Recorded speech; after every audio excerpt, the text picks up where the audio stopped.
Shibolete ou Sibolete, uma questão de vida ou morte. Nosso texto de hoje está em Juízes capítulo 12, do versículo 4 até o 7. Farei a leitura na Nova Almeida Atualizada, versão bíblica da Sociedade Bíblica do Brasil. Diz assim: Jefté reuniu todos os homens de Gileade e lutou contra Efraim. São duas tribos aqui de Israel, uma lutando contra a outra. Guerra civil. Os homens de Gileade derrotaram os efraimitas, porque estes tinham dito: vocês gileaditas que moram no meio de Efraim e Manassés são desertores de Efraim. Porém, os gileaditas, da tribo de Gileade, tomaram os vales do Jordão, passagens rasas, lugares rasos, onde o povo fazia a travessia, tomaram os vales do Jordão que conduzem a Efraim.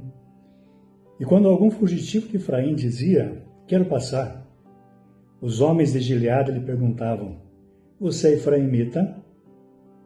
Se respondesse que não, os homens de Gileade lhe diziam: então diga Shibolete. Se ele dizia Sibolete, qual a diferença? Shibolete. Mas se ele dizia Sibolete, não podendo pronunciar corretamente a palavra, eles o agarravam e matavam nos vales do Jordão. Assim, naquele dia, ou naquele tempo, foram mortos 42 mil efraimitas. O texto da meditação de hoje mostra um acontecimento terrível, envolvendo duas tribos então de Israel, Gileade e Efraim, que estavam em guerra entre elas.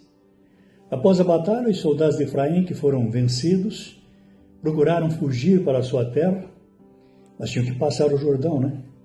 Mas o grupo de Gileade, então, não permitiu. Pelo contrário, assumiu posições nos vales do Jordão, ou seja, nos lugares rasos pelos quais as pessoas poderiam passar a pé ou a cavalo, e não permitiam que ninguém passasse por eles sem repetir uma determinada palavra. A palavra em si não tinha nada demais. Era o termo hebraico Shibolete, como aparece aqui na versão que lemos. Também escrito por alguns empregando um CH no lugar do X, para dar o som de Shibolete, como aparece na versão que nós temos aqui, que lemos hoje, a Nova Almeida Atualizada. Esta palavra, na maioria dos contextos, significa simplesmente espiga. O problema não era a palavra e seu significado, mas sim a pronúncia. Aqui é que estava a questão. Os gileaditas a pronunciavam Shibolete, mas os efraimitas, da tribo de Efraim, devido ao sotaque, diziam Sibolete, não conseguindo falar igual aos de Gileade. Assim, mesmo que tentassem se passar por gileaditas para fugir, rumo à segurança de sua terra, eram traídos pelo sotaque que os identificava. Olha que coisa. Para comparação, meus amigos, podemos dizer que foram traídos pelo sotaque, assim como, por exemplo, provavelmente, cariocas o seriam se porventura estivessem em ocasião parecida, enfrentando, digamos, curitibanos. Que Deus nos livre de algo parecido. Queremos paz entre todos os povos e, muito em especial, entre todos nós brasileiros, é óbvio. Mas é apenas uma hipótese. Os curitibanos pediriam: diga a palavra pastor. Contudo, os cariocas, por causa do sotaque, pronunciariam algo semelhante a pastor, com um X no lugar do S e um R final carregado, que para o curitibano poderia parecer dobrado. Mas isso é só curiosidade. A interpretação do texto é muito simples, não tem nenhum problema especial. A sua leitura normal mostra que, infelizmente, naquela ocasião, duas tribos de Israel lutaram entre elas e disso resultou a morte de milhares de pessoas, como diz o texto aqui, 42 mil pessoas. Os que morreram tentaram se passar eram efraimitas, que tentavam se passar por gileaditas, mas como efraimitas que eram, não conseguiram. Não conseguiram. Como analogia, não conseguiram porque o sotaque os denunciava.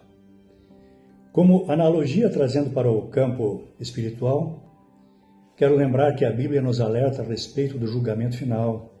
Um dia todos nós estaremos diante do juiz, mas apenas os que fazem parte do povo de Deus entrarão no reino de Deus. Assim como os efraimitas não conseguiram se passar por gileaditas, ainda que fossem da mesma tribo, era do mesmo povo, tribos diferentes, mas do mesmo povo de Israel, nenhum incrédulo conseguirá se passar por membro do povo de Deus. Fazer ou não fazer parte do povo de Jesus, agora, é questão de vida ou morte eterna. Só chegará ao céu quem é do povo de Jesus, não importa a nacionalidade.